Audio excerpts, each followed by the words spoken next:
Hey, this is Sean Killian from Vio-Lence, and you're listening to Agoraphobic News.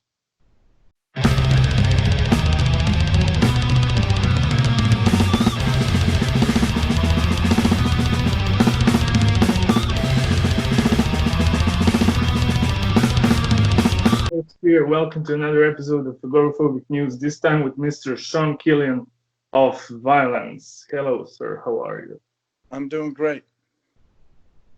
So, are you in California right now? I am in Sacramento, California, so east of the Bay Area. Awesome, man. And I have a few questions coming from the fans. So, should we start with these? Is it okay? Yeah, you ask whatever you want. So, this guy, Lucas Riot, he asks, after having battled but recovered from liver cirrhosis a few years ago, how is your health in 2020? I'm doing great. I feel good. Just watching my diet and going to the gym and trying to stay healthy. And yeah, I actually am comfortable, and I've gotten a lot stronger since we've been playing shows. And it'll be 2 years, March 26th. So coming up on that. Guy Francisco Goy asks, any plans to visit Argentina or Chile?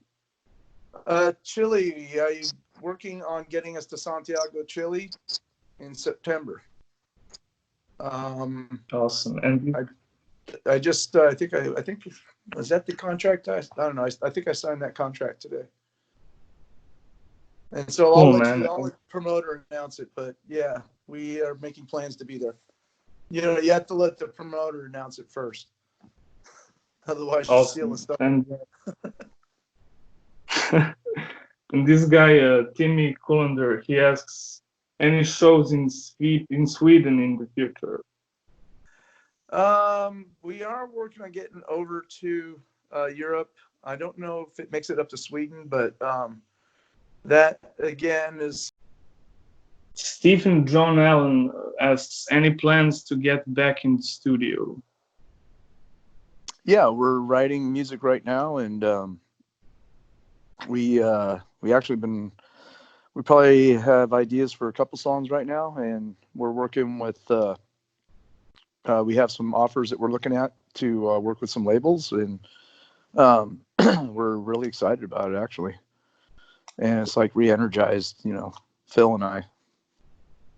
Because you play these live shows, and it's like, man, we got to have new material, and I'm jonesing to write, so. Yeah, cool. And Chris Heathcote asks, how long is Bobby Gustafson going to stay in the band? As long as he wants. I mean, he's a good fit for us, and he plays great guitar, and he's first practice he nailed it, and he's a really good guy. He fits in really well with the rest of the band, and personality wise, and we have a lot of shows booked this year, and we intend on having him at every one of them. Yeah, cool. And this guy Matthias Peter, he asks, will you record a new album with Bobby Gustafson? Is he going to? Right now he's just playing the live shows with us, and like I say, I kind of leave that up to Phil because he plays the music, and I just stay in my lane and do my vocals and try to stay focused on that. So it's kind of I'm not quite sure where we're at with that, and, but we'll see. As time goes on. Yeah, cool. And this guy, Thrash Metal Family, asks, any chance we will see Vio-Lence tour or play at least one show with any of your Bay Area peers, namely Testament, Exodus, Death Angel, Heathen, Mordred, Defiance, etc.? Yeah, we'd like to do that, if the opportunity arises. And, those guys, Death Angel, Exodus, and Testament are out right now in Europe, and I'd love to be there with them. And so, we'll see what happens in the future here in the States with local bands. We play locally. We try to do our own shows because that's how we make our money. Like if you book your, the Metro is a great place for us because one, it's kind of an old school venue with no barrier, and it's a good place for the fans to come and stage dive and do the pit and all that, and so and we pay a flat fee for that venue, so it's like you can figure your budget out right from the start. Where if we play with other people, then there has to be an offer made to us, and it has to be something we'll accept if we're going to play, especially in the Bay Area. And that goes with all the Bay Area bands. They know that their home show's the money maker. So. And this guy, Richard Ruth, asks, any additional shows in Central California or Bay Area added soon? Yeah, so April 18th is our home show at the Metro, which sold out. I think it took about 10 hours to sell out. And, we're working on stuff for trying to get down south again. We just were down there, for May 31st for the Regent show. And then we were down there, what was that, December 14th for the Decibel Magazine, Beer and Metal Festival down in LA. I think that was in Santa Ana, or it's Orange County area. So yeah, we'd like to get down there again this year, but it just has to be the right situation for us. Yeah, and how many songs do you have for the new album? We're hoping to get 5 out this year. That's our goal right now. And do you have some of the lyrics or? Yeah, I've written some lyrics. Phil sent me some guitar stuff today, so we kind of send it back and forth so I can sit there and cram through it and get the rhythm in my head and put the lyrics together. But I do have lyrics. I write lyrics, just sitting on the couch. I might get an idea and start writing. It may not necessarily come on be recorded that way, but at least I have words written down and stuff that I can pull from if I change the melody of the, if you can call it melody, the vocal pattern. Yeah, and what is your vocals are pretty unique, and who was like your biggest inspiration when it comes to the vocals? I just wrote and they came out the way they did, but I was inspired by Tom Araya with Slayer and Exodus and Paul Bailoff and these bands that I grew up around, and so inspired to want to do it, but not so much inspired as to how I wrote or how the lyrics come out, how my vocals sound on the album. It was kind of something I really didn't try to target a sound. It just kind of came out that way. Yeah, because it's like you either love it or hate it, kind of. You do. You love it or hate it. If you're me, you have to have thick skin. Because I read all the stuff. My son even he found a review that was ripping me, and he read it. He's 16, and he read it to me. I was like, "Oh, thanks, son." That made me feel great. And he thought it was funny, Yeah, but it's like you have like billions of singers, but nobody sounds like you, literally. No. Yeah. Cool, man. And who created this album cover for Eternal Nightmare?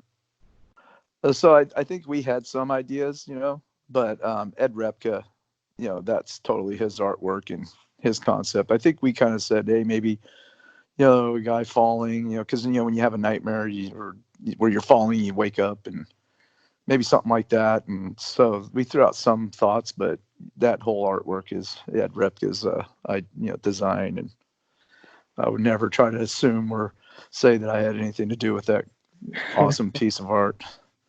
Yeah, absolutely. And did that help you out, in the beginning? Because he was such a name for, he was a prominent artist. Yeah, well, he was doing Forbidden and a bunch of other bands, and it was just like, yeah, he was the guy, right? So if you look at a lot of those early thrash albums, yeah, he was the guy. And not just And the Bay Area bands, but other bands too. yeah, absolutely. And what about this Oppressing the Masses album cover? What? That one, we were recording Oppressing the Masses up in Ithaca, New York. So then I flew down to meet with the artist at the Atlantic Records offices. And I kind of was telling him, I'd like to, because, the song idea was the title was already there, Oppressing the Masses. And then it was just like, well, if these arms could be holding these bodies by the head and they could just be dangling there, but make it look like wallpaper. And then the artist put depth to it, and he did. I mean, that piece of art is pretty awesome. That's an awesome piece of art. Yeah, and he did all that dot art, and he's from Russia, and I think he defected to get out of the country, and so I want to say he was doing political art, or something like that. But I was 22, so I was like, whatever. I just want the artwork to look like this. Yeah. And I forget what magazine it was, but they had like the top 10 heavy metal album covers, and it was number 4 actually. I was kind of surprised.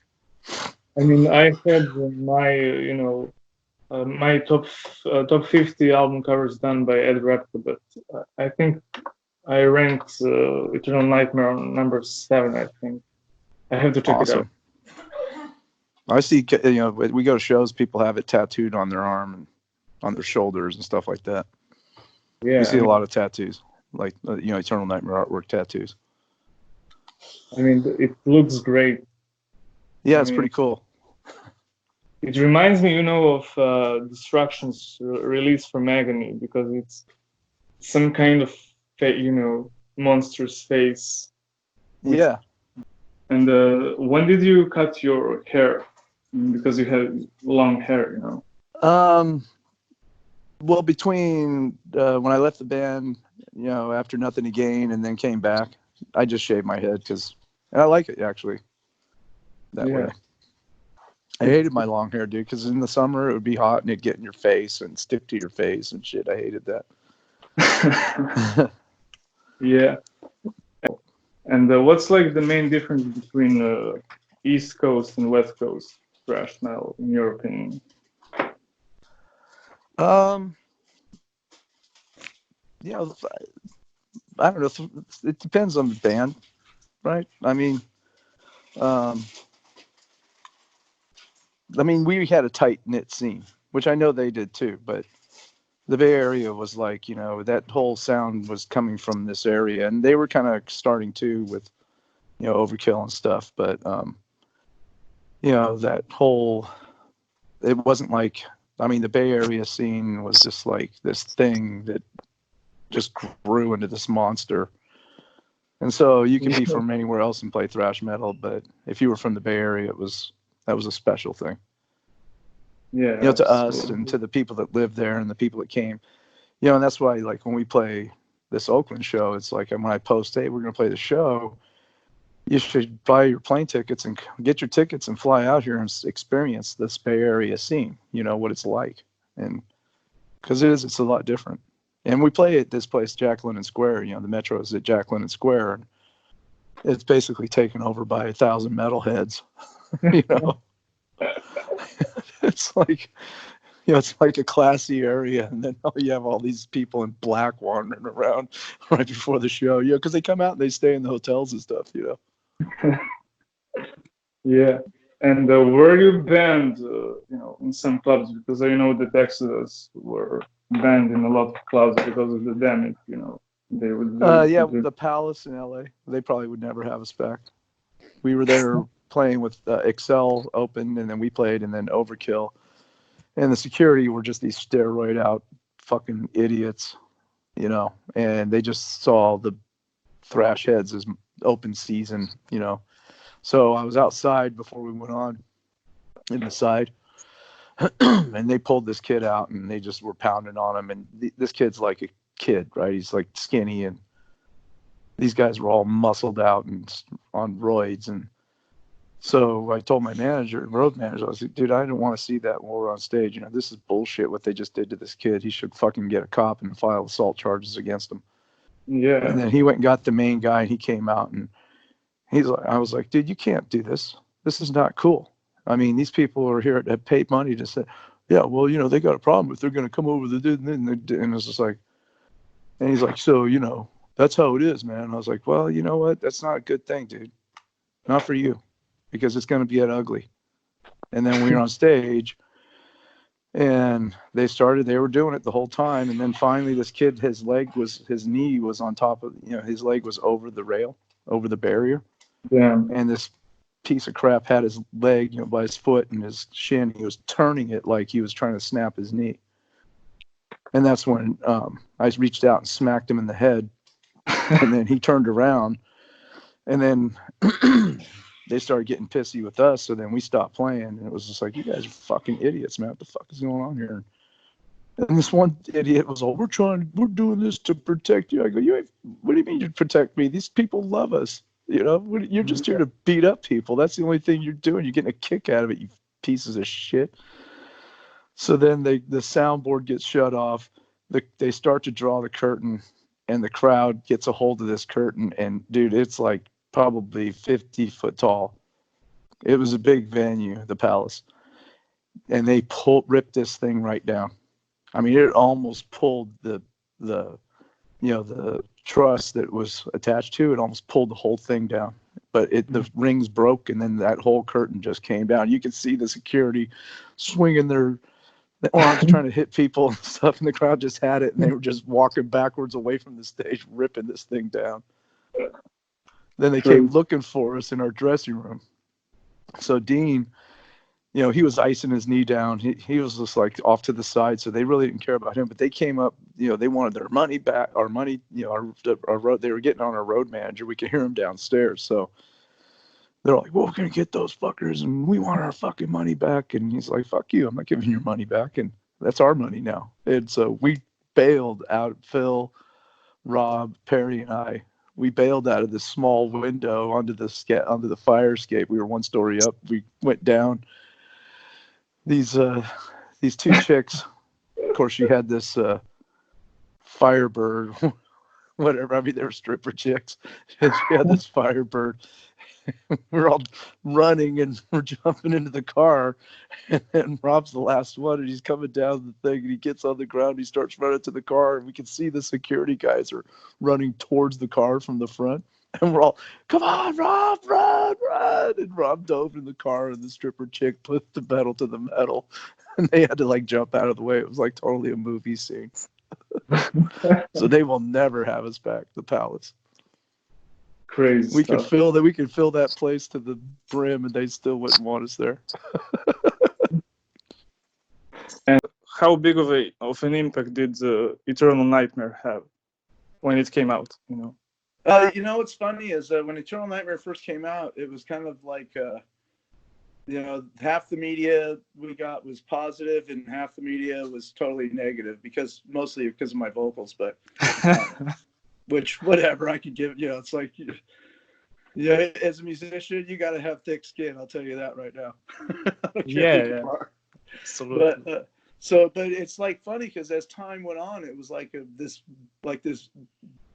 bourbon that just kept aging and getting better and better, and social media and everything. And I listen to some metal today, and a lot of the bands, they just all sound the same. The vocals, everyone's roaring and yeah. It's not what I do, and they kind of run together. These bands and their sound, and I think that's why these kids that find it today on YouTube or Spotify or whatever, through people saying, oh, check this out on Instagram and Facebook. Well, Facebook for older people, Instagram for the younger generation. Maybe, and there's probably Snapchat's probably even younger.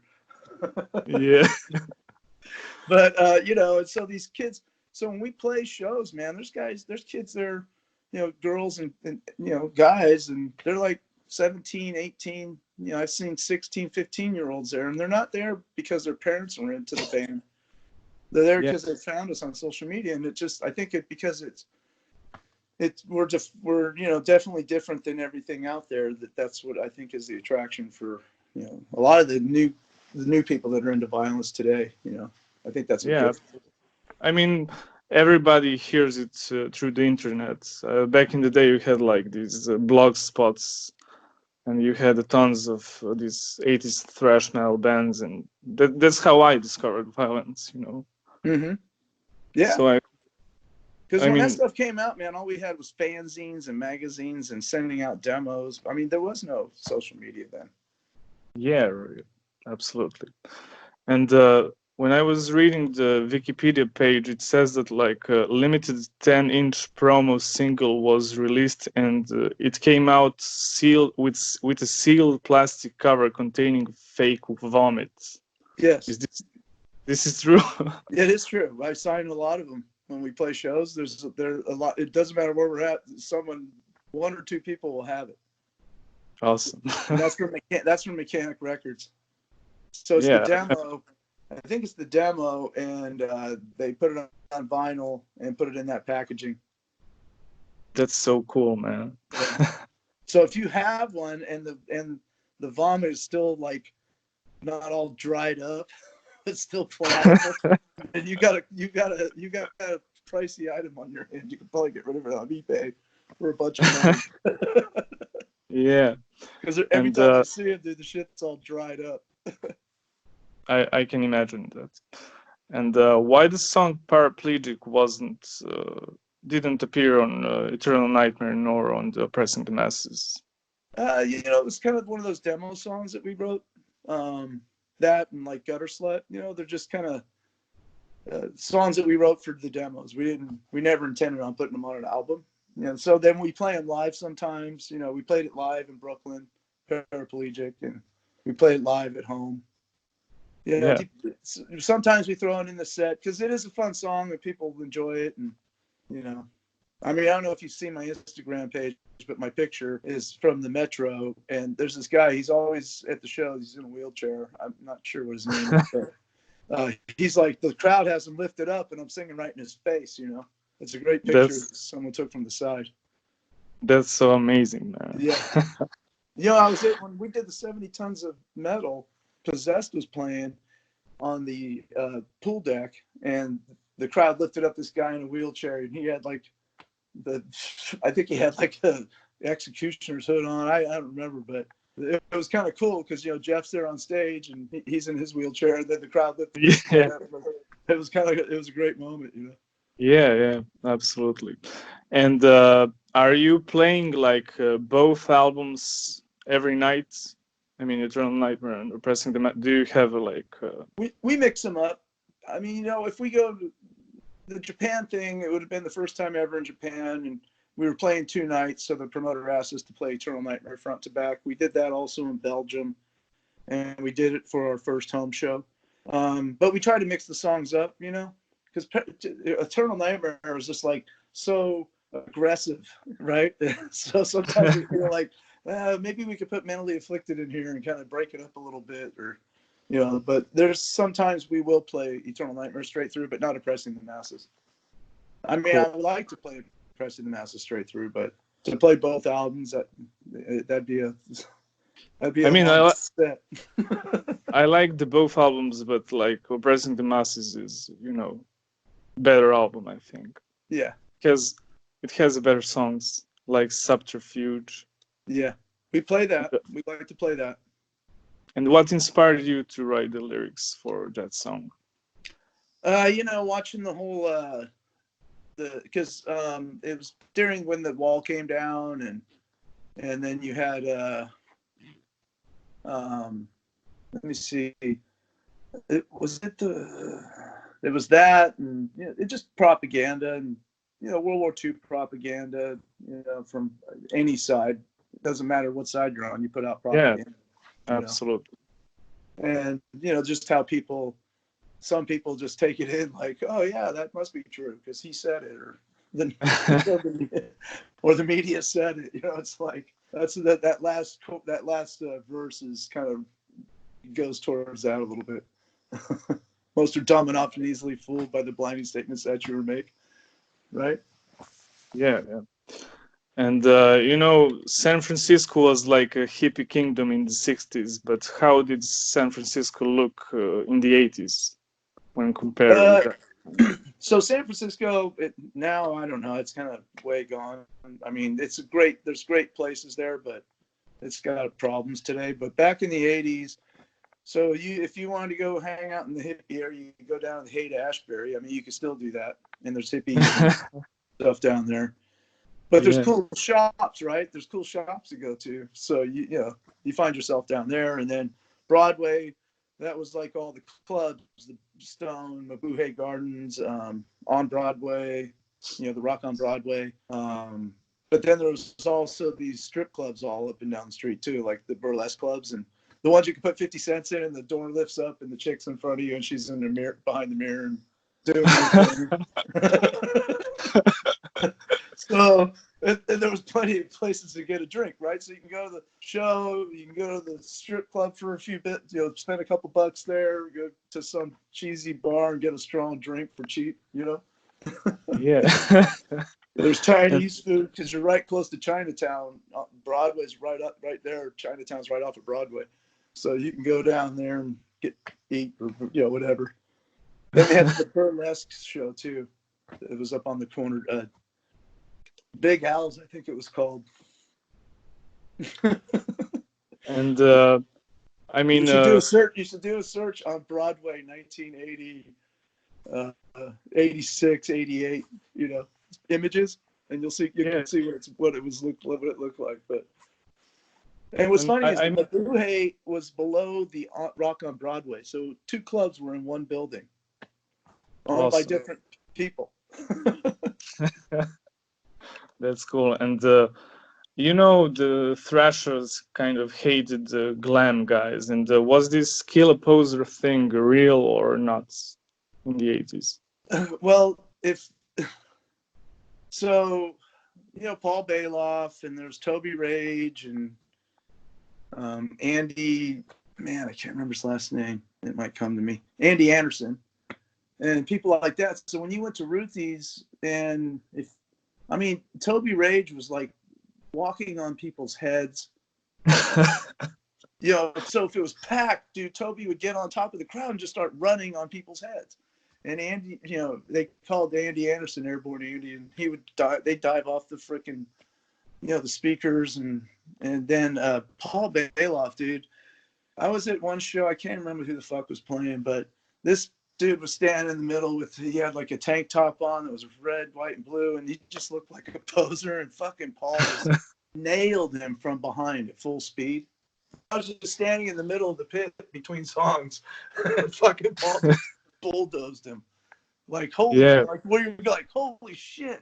So yeah, it depends on where you were and who was there. But yeah. And what kind of music you listened to at the time? So we played this show at the Stone, and there was a band that came up from LA to play with us. And the guitar player, he was going to do his big guitar solo, right? I mean, you're at a violent show, right? It's the Stone. And so the dude's going to do his solo, and everyone leaves the stage, and dude's doing his solo, and he's good. He's shredding, and he stops and raises his hand, and the crowd's all, "You suck!" Start chanting violence. That's cool, man.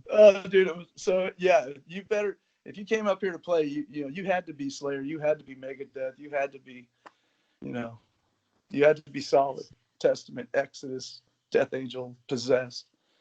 Yeah, absolutely. And is it true that like Thrashers hated these break dancers at the time? I don't think we cared much about them. Because I saw this photo of Paul Bailoff like crushing the break dancer, something like that on the internet, Well, probably Paul, yeah. Paul was like, he was a mean guy to posers. He was a cool guy, but if you were a poser, and I don't know, if you just didn't look right, Paul was gonna do something. Yeah, he was the man. He was, dude, and he would get so fucking bloated on booze and shit. He just would get out of control, Cool. We'd have parties at the Hell House and Robbie's house. He was the bass player for Exodus and Bonded by Blood, and And man, they were just like in these Berkeley neighborhoods. Everyone that lived around him hated the whole place. But Paul, man, he would do some fucked up shit.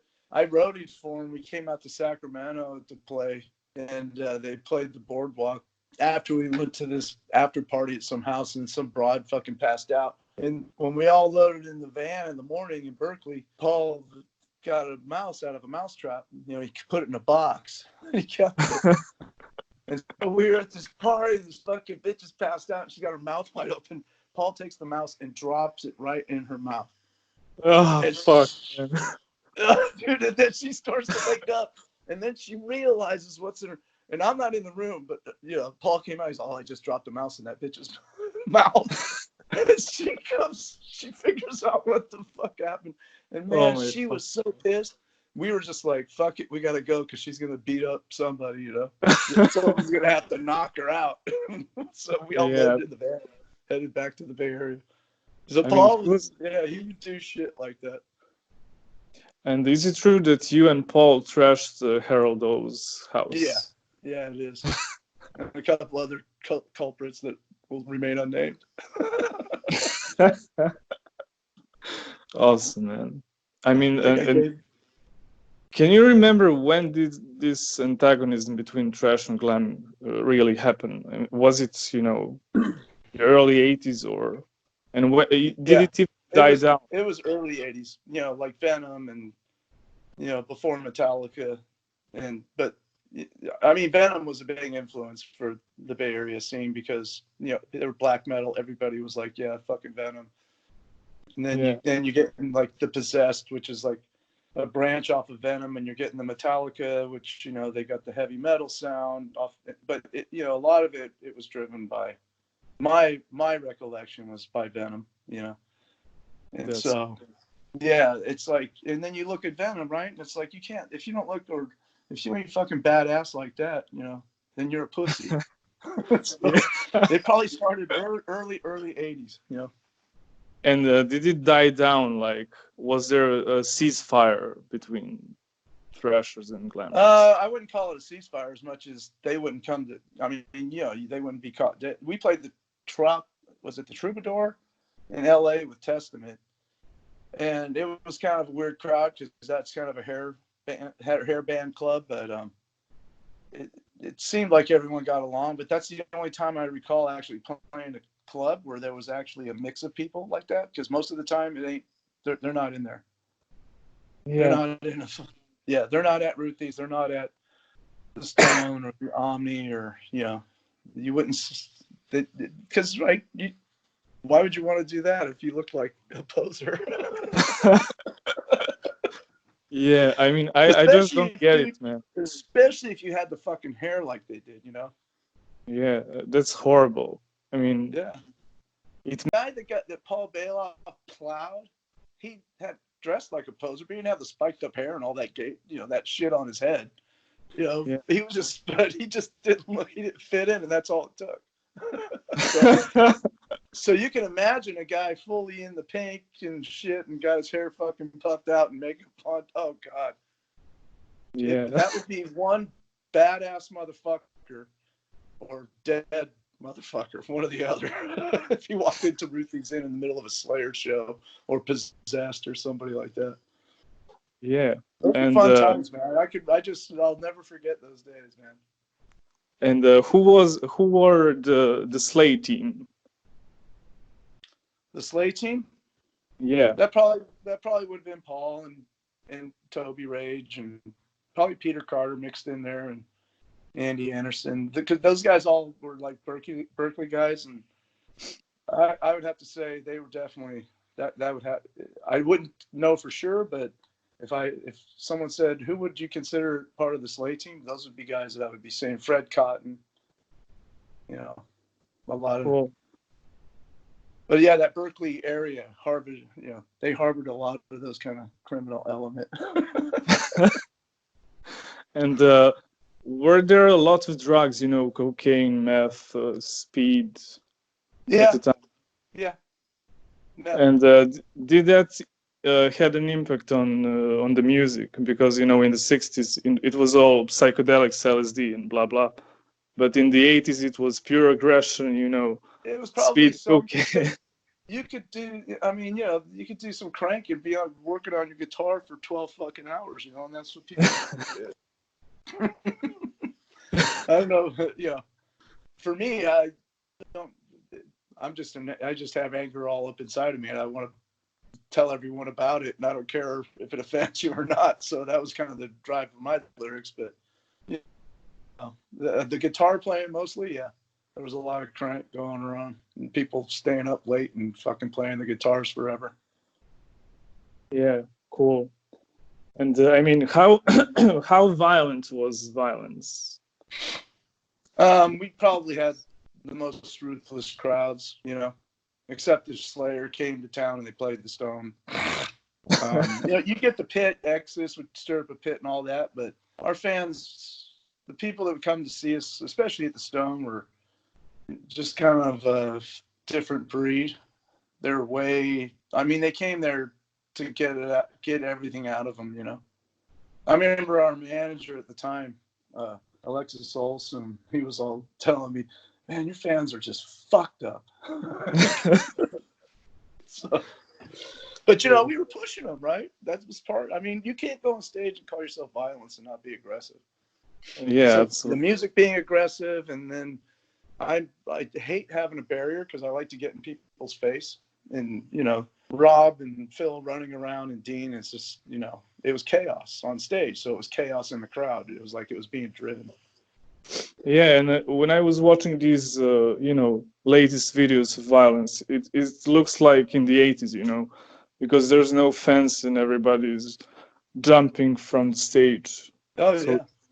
it really looks amazing. We like it like that. I mean, you know, we played Alcatraz Festival, and that was great because we supported Opeth on the, I forget what the stage is called, but it was really cool. There was about 7,000 people maybe watching us, but you know, the barrier was 10 feet away, and I just got off the stage, went to the barrier with my microphone, and stood on top of the barrier and sang that last portion of Eternal Nightmare.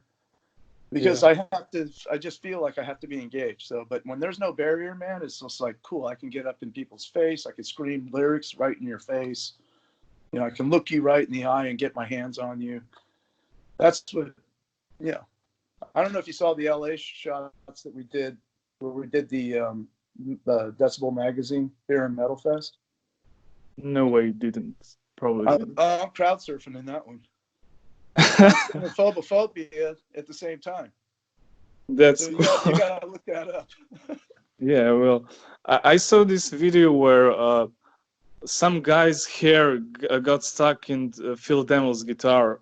Yeah, that was at the Regent. That was at the Regent in LA. We saw the guy. I forget what Phil, because was it at Decibel Magazine? I don't know, but Phil ran into the guy, and you know, the guy was like, "Oh no, dude, no problem," you know. And, you know, he had a lot of hair. I mean, I died laughing when I saw it. It's so epic, man. I know it is. It's classic. I think one of the comments said, "Oh, you're gonna be a YouTube sensation," to, you know, about the guy. Yeah. Or he's gonna be trending on YouTube. But yeah, we saw the guy. I think Phil actually talked to him right after the show. But yeah, we saw him again later. Dude, the guy's got hell of hair. So if you watch the video, you can see, man, he's got plenty of hair. It was funny because when I saw this shit hanging off of Phil's guitar, I thought he broke a string.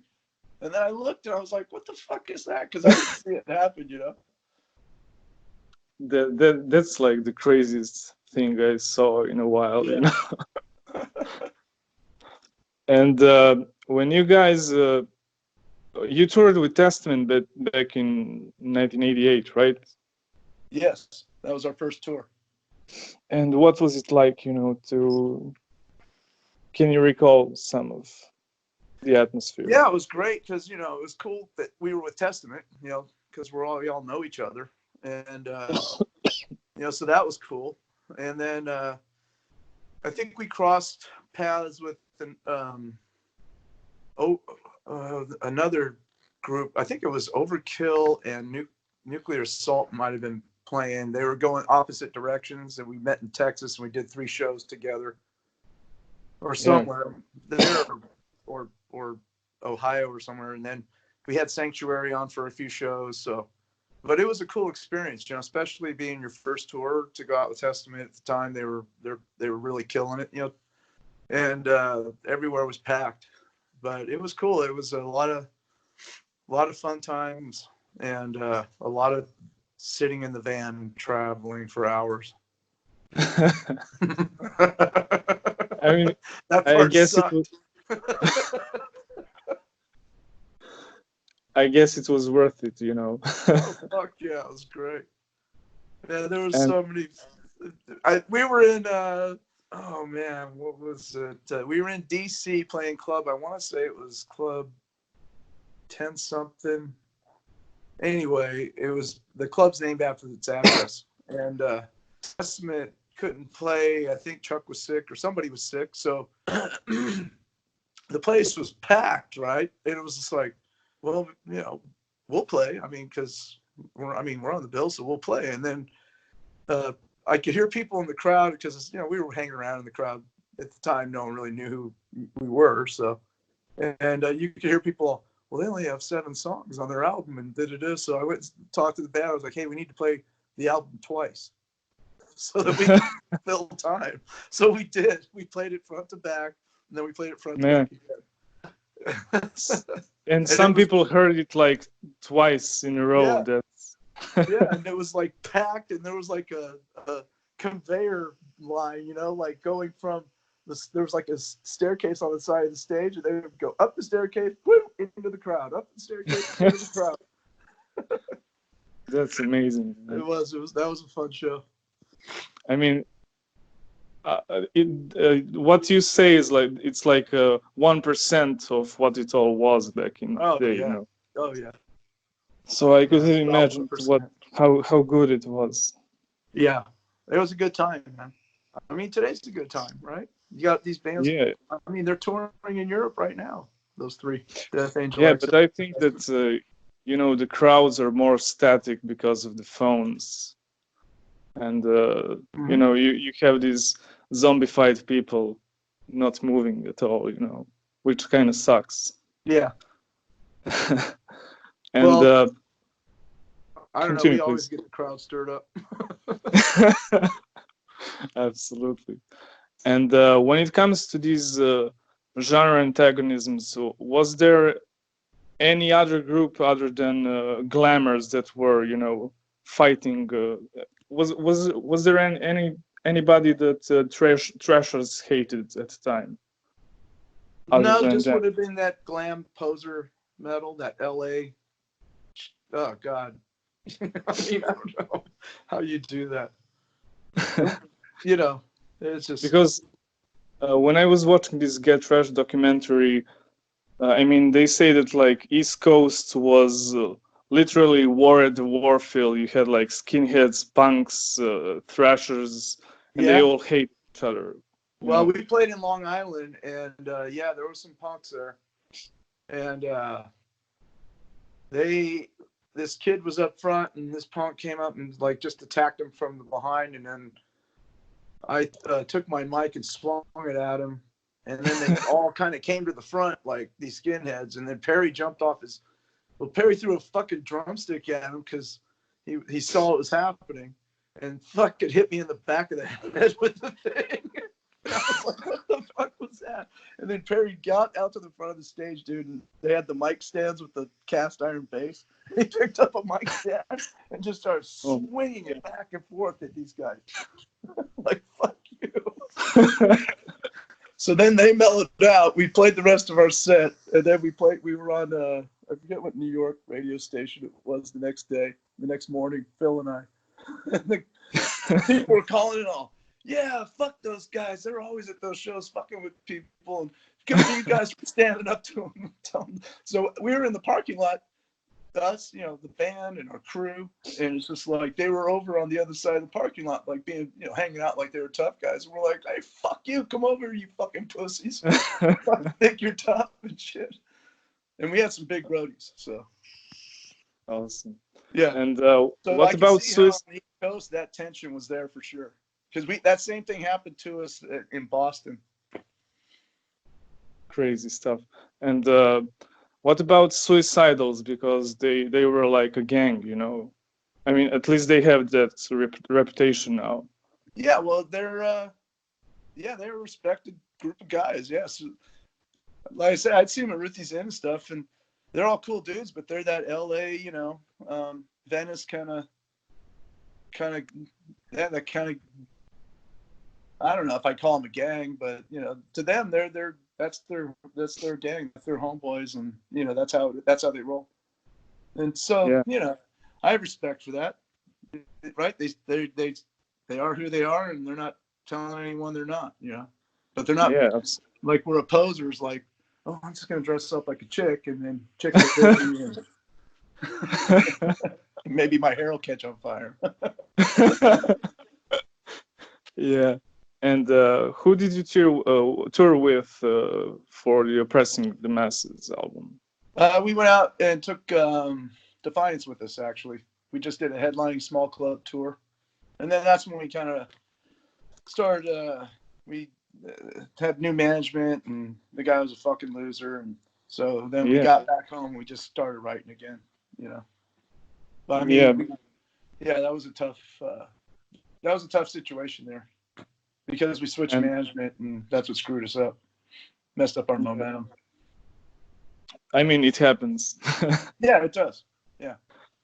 And it's a tough business, especially back then. It was a very tough business. Nowadays, with digital technology and everything else, guys have studios like Juan.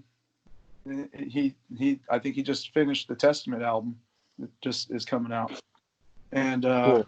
He's got his whole studios, great studio digital, and he's reasonably priced, right? So you don't need $150,000, $200,000 to record an album. You can go out and do that if all you want, Yeah, and but what was like us, we're more suited to, being raw, and not that Juan is raw, but he's got all the skills and everything we need, but he's priced right for us, so we don't need so much money to record.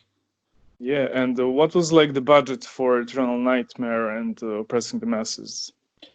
Well, when we left Mechanics, because they wanted to change the music, and they actually, the Steve Sinclair guy called me after I submitted my lyrics for Oppressing the Masses, and he wrote all the lyrics because he wanted to be grammatically correct. And then I hung up the phone with him. I was like, oh yeah, I'd love to hear those, So, and then I hung up the phone with him and called our manager, and that was the end of that.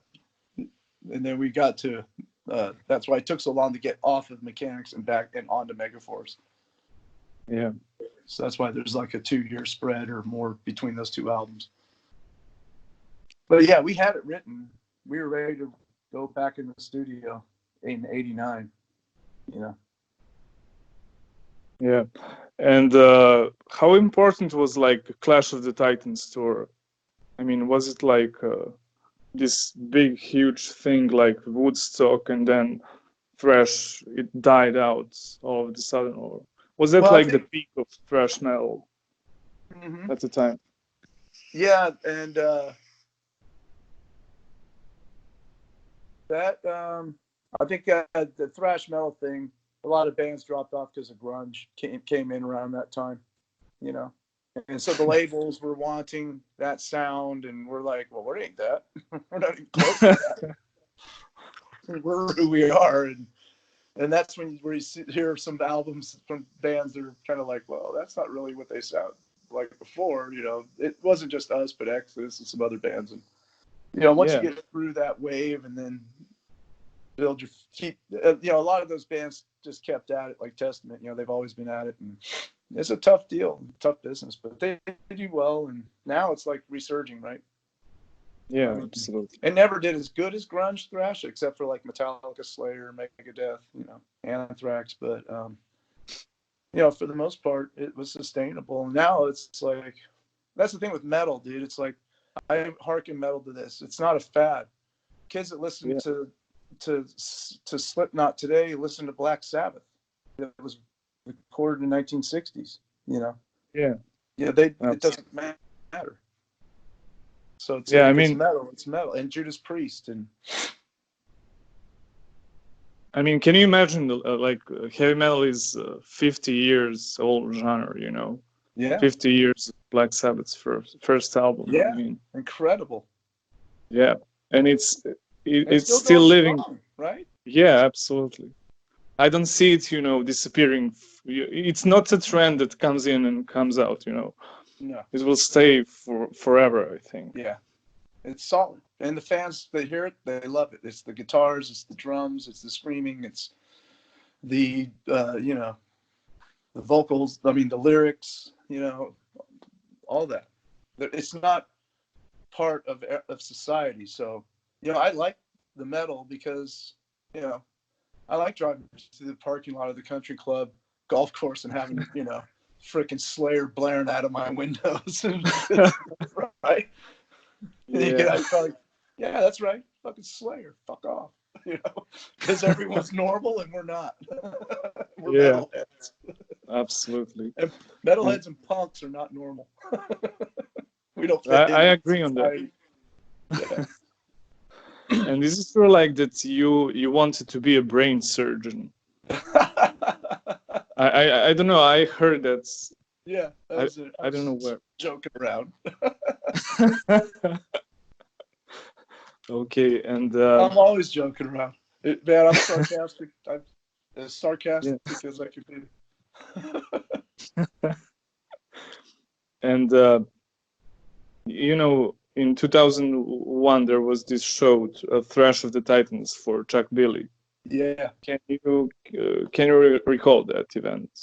I mean,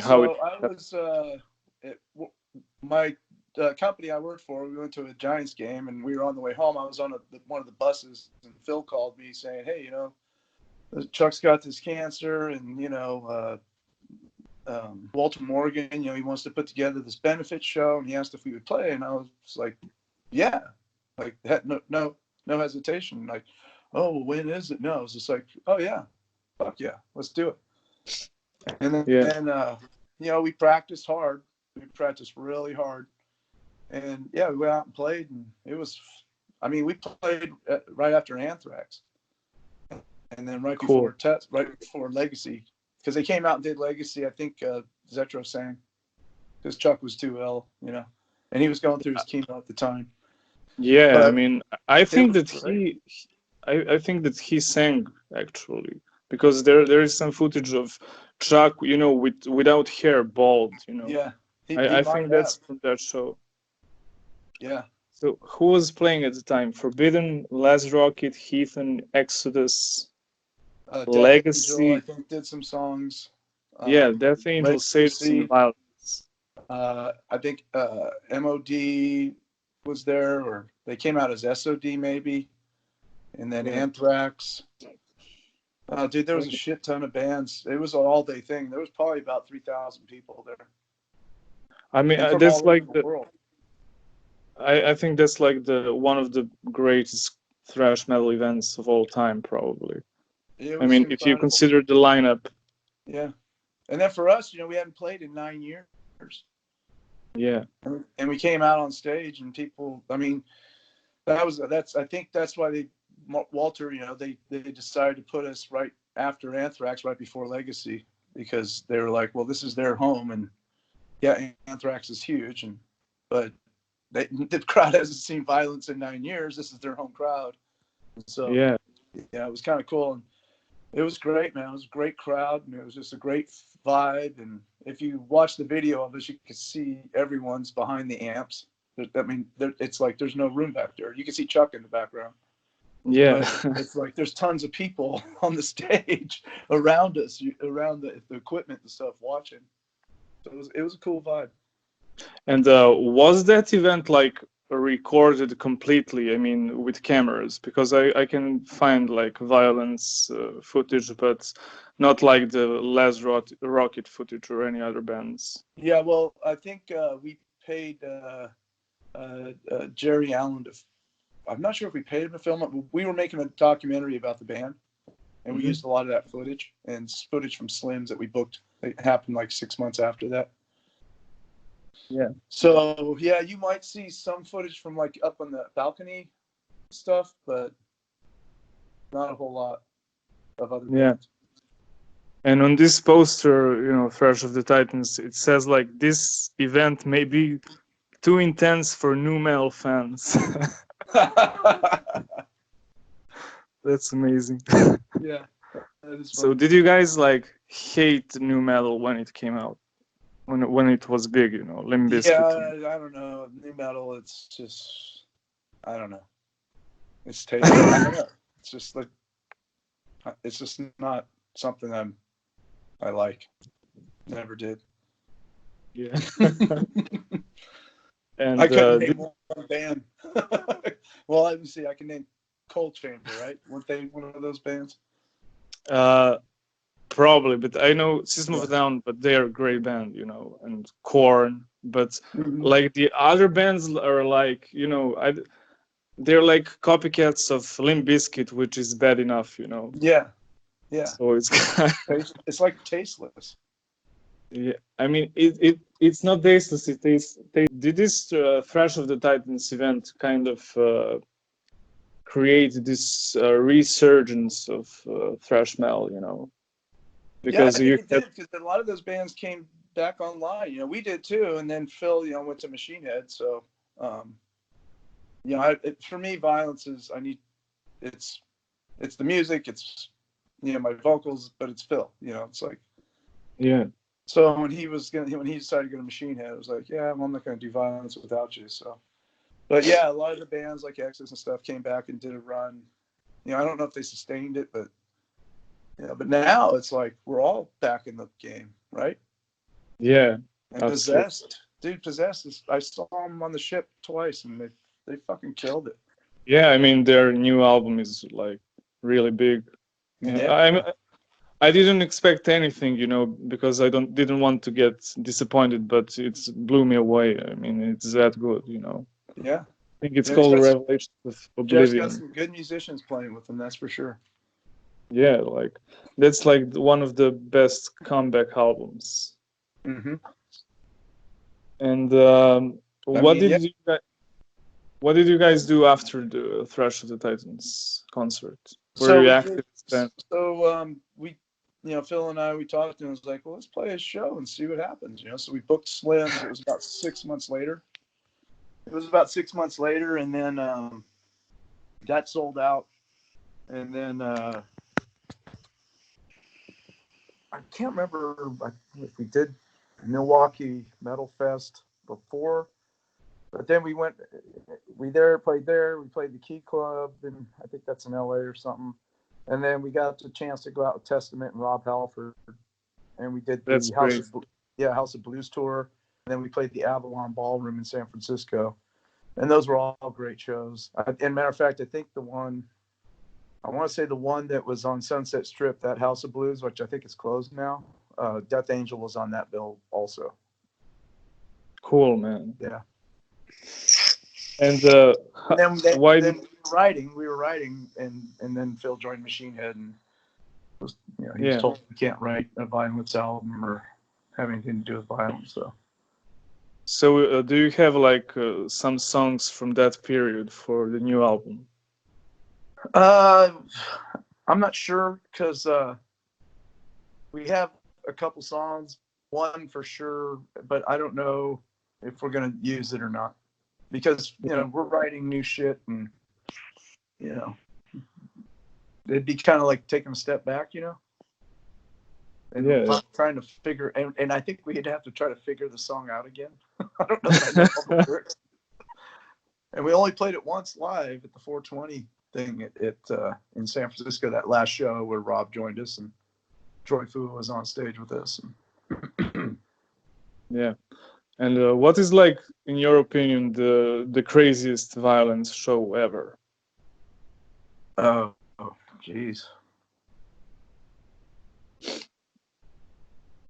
It's hard to say, because, like I said, if we're playing a show and it's packed and there's no barrier, it's going to be crazy. Yeah. You know, but you know, our home crowd in LA, you know, we get great response. I mean, Brooklyn, that was a killer show. We played some great shows back in the day with, when we were touring with Testament, and we did some of our own shows. And,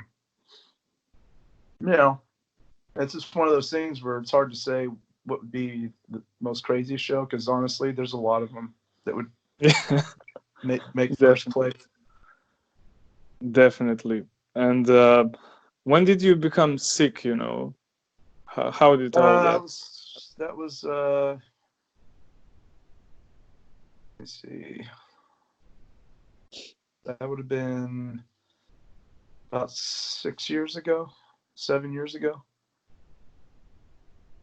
And maybe 5 years ago. Yeah, because I was sick for about 3 years, 2.5 years. And what were the symptoms like? What happened actually? Dude, they were horrible. I lost. So, your liver filters everything and then takes out the proteins and the stuff to put in your blood and your muscles and all that. And so when it doesn't work, your body starts eating your muscles because your body needs protein. So you try to eat as much protein as you can. And then, you can't drink more than 1.5 liters of fluids a day. And you can't have more than 2 grams of sodium. And you get this thing called ascites, where the vein between your spleen and your liver, it can't push blood through your liver. So then it starts to excrete protein and some sodium and stuff into your abdomen as a fluid called ascites. So you have to have that drained out. I had to have that drained out every week. And that was about 10 liters of fluid. Damn. Yeah. My legs would swell up. And after my surgery, my first surgery actually, I went into surgery several times, a couple times for emergencies and stuff. I spent a lot of time in the emergency room because I would have low sodium, which is one of the other effects. So your sodium should be around 135 to 145, and mine was like at 120, and it would drop to like 118, 115. So I'd have to go into the hospital to get, I do my blood work, and they'd call me and say, you need to go to the hospital and check in your sodium level's too low. So that was I probably went to the emergency room about 6 times. And once I had a hernia rupture, so they had to do emergency surgery on me. That was like the Saturday or the Monday before Phil threw that golf tournament, the benefit golf tournament for me. Yeah. Makes money. And my surgery, I went in Monday morning. They operated on me about 11 a.m. and then kicked me out of the hospital Wednesday. and then I was at the golf tournament thing Saturday or Sunday. Yeah, it was brutal. Crazy. But yeah, the whole time I worked, because I needed to support my family and, keep my insurance active. Yeah, right to the day I had my operation. So it was really severe liver damage, right? Yeah, I had to have a transplant. There was no other way. Damn. Or I would be dead. I'd be dead by now. I mean, that's fucking crazy. Liver regenerates. It does. So that's what happened to me. So when they did the transplant, they took 63% of my brother-in-law Kevin's liver because he was a living donor. And so I didn't have to be on the list waiting for someone to die for me to get a liver. So UCSF has a living donor program where they go out and find someone that's a match, and my brother-in-law was a match. So he went through a bunch of tests, and then they put 63% of his liver in me, and then they took his out. He went in about 7 a.m. and then I went in about 9. And so they took that portion out of him, and then they brought me in, took my liver out, and put that in me and reconstructed it. So I was in surgery for about 10 hours. And then they woke me up like 24 hours later. And then, it regenerates. So my thing was I had this alpha-1 antitrypsin deficiency, which is a genetic thing in your blood. It's the alpha-1 antitrypsin is a protein that cleans your liver cells and your lung cells. So as your liver cells are removing toxins, this protein gets the toxins off the cells, and then you dispose them by pissing them out or whatever. And so my body didn't produce that protein. So over Damn. time, that my liver just died. Damn, So, that's and like. it's something you could get a blood test for. You know, I I was mean, getting my blood work, and because I was on a statin drug, you know, for my cholesterol, and I had to get my blood work every 6 months, and my platelet count was super low. yeah, You know, my blood some test. heavy shit, man. Mm-hmm. And did you recover completely, or? I'm probably about 85%. I would say. That's great. You know, so like my lungs got messed up a little bit, but not too bad. So sometimes I have a hard time breathing, but um, I don't. It doesn't really affect me on stage. It did in the beginning when we first started playing shows, but not so much lately. Yeah. So, and you know, I have the big incision across. So if you took your finger and put it under your rib cage on your right side, you know, if you took your left hand and put it under there and just ran your finger all the way around the bottom of your rib cage, that's my scar. Damn. Yeah. That's. So I mean, that I think I like, saw that on Zetra's show. I yeah, think you showed yeah. like. I mean, it looks bad. I mean, really bad. Like the scar is. They had to open it twice Damn. because I had a bacteria infection three weeks after my surgery, so I had to go back in, and then they reopened me and did a bunch of shit, and then closed me back up. Damn. I mean, I think I heard that story on Zetra's show. Yeah. I mean, it's like crazy. I mean, because they had to like open you up once again and to see what's going on. Yeah. But you know, it's like the whole time for me, it was just like, whatever, do what you got to do. I mean, I'm not in control here anymore, right? Yeah. Once But I was sick, it was just like, do whatever the doctors say because that's all I can do. Yeah. And so it's funny is the nurses would come and the doctors would come. So do you need anti-anxiety medication? You know, because people get depressed. I'm almost like, no, I don't. I mean, the fuck I am I mean, gonna that's do, great. right? Yeah. Stress out. I mean, Yeah. you I know, mean, maybe some people do that, but not. You know, I don't see that as something that's. how did the Killian on Command happen? Some people, Beth Reisner, and some other folks got together and you know had this idea, and the musicians all were like, "Yeah, let's do it." So, you know, they rehearsed the songs. Ray showed them some songs. I think Phil was showing some guys how to play some songs, and um, I really don't know because you know I was kind of like, well, I'll see what it is when I get there. Because they're like, well, you want to who's playing? It's like, no, I don't. I'll see who it is. I'll see what it is when I get there. You know, Yeah. because for me it was just like I don't even know if I can make it to tell you the truth. You know, it's so sick. And then you know I felt pretty good that day, and you know I had that procedure to remove all that fluid out of me the day before. So I felt pretty good. So I went and yeah, it was amazing. It was incredible. What was incredible for me is, you know, all those musicians given their time to do that, but how many people were there and the merch line to buy merchandise was huge. So, you know, what I did is just like, well, all these people are buying merch and for me, so went over to the merch table and I started signing stuff for people, you know. Cool. So, and then you know, the bands were playing, or the musicians were all playing our songs, which is kind of cool because they got to see how difficult they are to play. Yeah. Phil even curses himself. So, and then to see Chuck Billy go up there and do, you know, torture tactics, you know, because I was there when he was ill and it was just like, yeah, we're going to do this. And you know, when I was ill, I'm sure he was just like, yeah, of course. So, Yeah. you know, to see that kind of circle come about and all those musicians supporting, you know, not just me, but him. And if that something bad happens to somebody, you know, they'll step up again. You know, this whole Bay Yeah. Area will. I mean, I saw footage, you know, on the internet, and it looks great because there were a bunch of bands playing for that show. And there was this guy, I think he was Death Angel drummer, Will Carroll. Yeah. Oh, Yeah, I think he sang Kill on Command. yeah, and he sounds like you. I mean, Yeah. I thought that I was, listening like the record, He I've known nailed Will it. for a long time. Yeah. Him and oh man, Ted. Him and Ted. I helped him in the studio produce.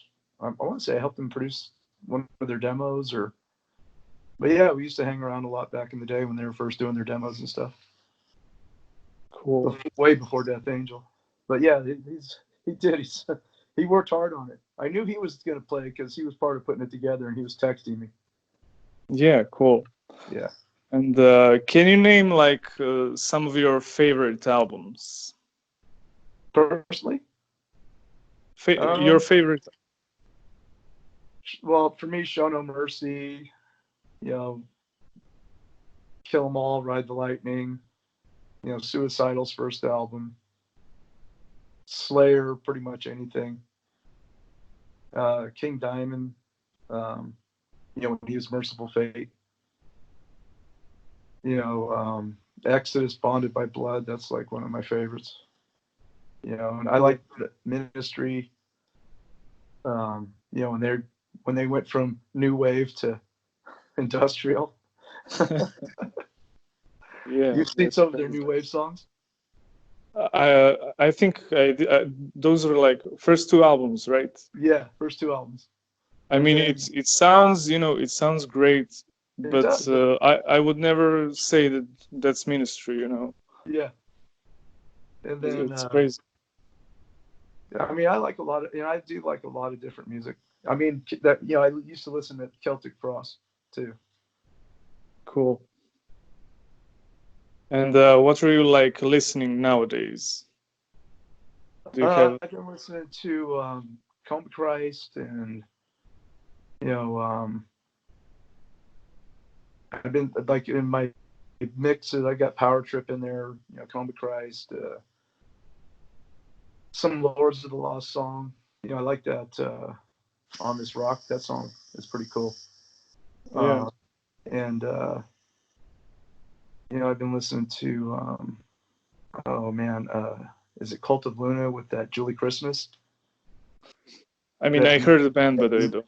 Yeah, that EP. It's called, I think it's Marin or something, but it's they just put it out recently, and they got this Julie Christmas singing also, and this one song is called something, the SS something. It's like, but she just her vocals shred on that thing. Yeah, I will check it out definitely. Yeah, and then all the normal metal. Normal. Yeah, but I listen to all kinds of shit, dude.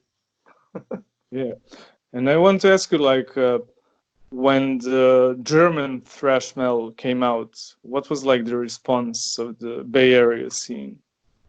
Oh, geez, we played with Creator at the Stone.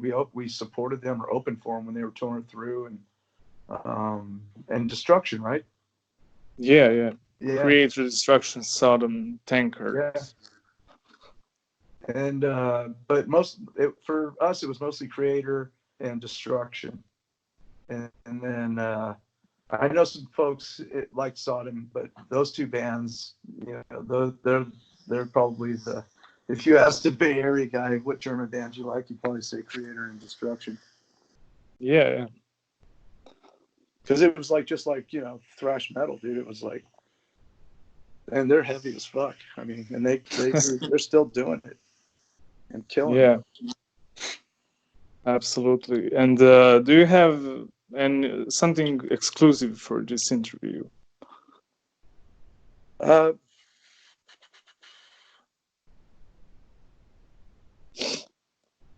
don't know. We do have something coming up that, like I said, we're all working stiffs, except Phil. He's a musician by trade. And then, so Dean, he can't make it to a couple shows that we're playing in North Carolina, Chicago. So we got a surprise coming up. Coming up here, we'll probably announce maybe next week. Someone's going to step in and play bass for him, and it's somebody that's I was kind of, Phil got a hold of the guy, and I was kind of like, holy shit, this is like a dude. This is like serious business. So I'm kind of excited about that, but we haven't really talked about when we're going to announce that, because we're trying to announce this whole Japanese, Australia, New Zealand postponement. All that came out today. Yeah. I mean, too bad. Yeah, it is too bad. But, like I said, Vio-Lence,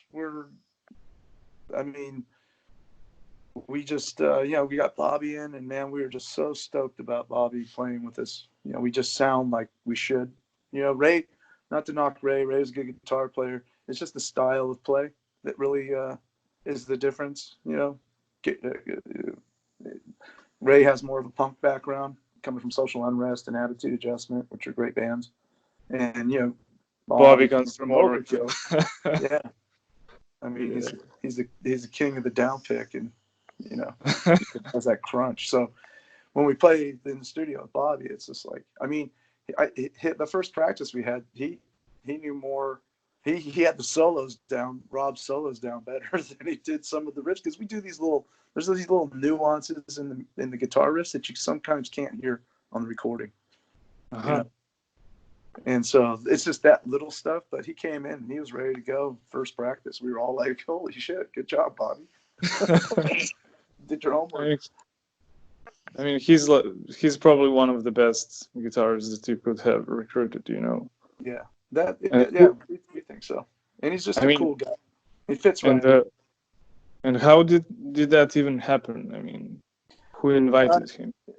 Bobby and Perry they've been buddies for a long time, on Facebook and stuff. So, and they talk a lot on the phone. So, Perry kind of brought him to our attention. Cool. Yeah, I'm glad he did. Like I said, not only is he a good guitar player, but he's a really cool guy, and he's fun to hang out with. He's a lot like us. And I mean, if you guys are touring Europe, you should come in Serbia, because you have a huge following here. I mean, and that's the thing for us. It's like we'll get over there and play these shows if that comes to fruition. But I have talked to promoters. I talked to a lot of promoters out there, and the thing is, we have to bunch a couple shows together to make it cost effective. So to come out and do one show is kind of difficult for the promoter. Yeah. So I'll never stop working on it. That's for sure. Cool. And like I said, we got new music we're working on. So we got that coming out. Hopefully, I'm hoping this year. We'll see how it goes with writing and how we feel about the songs, and we'll demo them and listen to them and make new changes and adjustments. It's kind of how you do it, and so that'll be good for everyone. And we're trying to get we have the Bloodstock and Alcatraz Festival, and then if this European thing works out, we'll be a lot closer than we are to see us here. And people will travel to see Vio-Lence. When we played at home, there's these. When we did this little mini tour with Rob Halford, we were supposed to play we were supposed to do this tour, and then Rob couldn't get in the country because of visa issues. But when he did get his visas and we rescheduled, we came back to the House of Blues in downtown Disney. But we were out with Testament just doing some shows, knowing that Rob wasn't going to be there. So we weren't playing the House of Blues. We just played some clubs. And then I went to the Disneyland with my wife, and we were in a restaurant eating dinner, and we came downstairs, and these Japanese kids were in the cafe down below, and they saw me, and so they were there for the show. Unfortunately, it got canceled, but these 5 kids came from Japan to see the show, right? So then we played that April 13th show at the Metro, our first show back, and this kid is there, and he's got his picture. He's showing me his picture that I took with him when we were downtown Disney. So people travel. I mean, the kid came from Japan. Yeah, I mean, that's like how many kilometers? Yeah. And when we played Brooklyn, there was a lot of people from England that came over to see us in Brooklyn. Yeah, it's basically one ocean at least. Yeah. So, if we're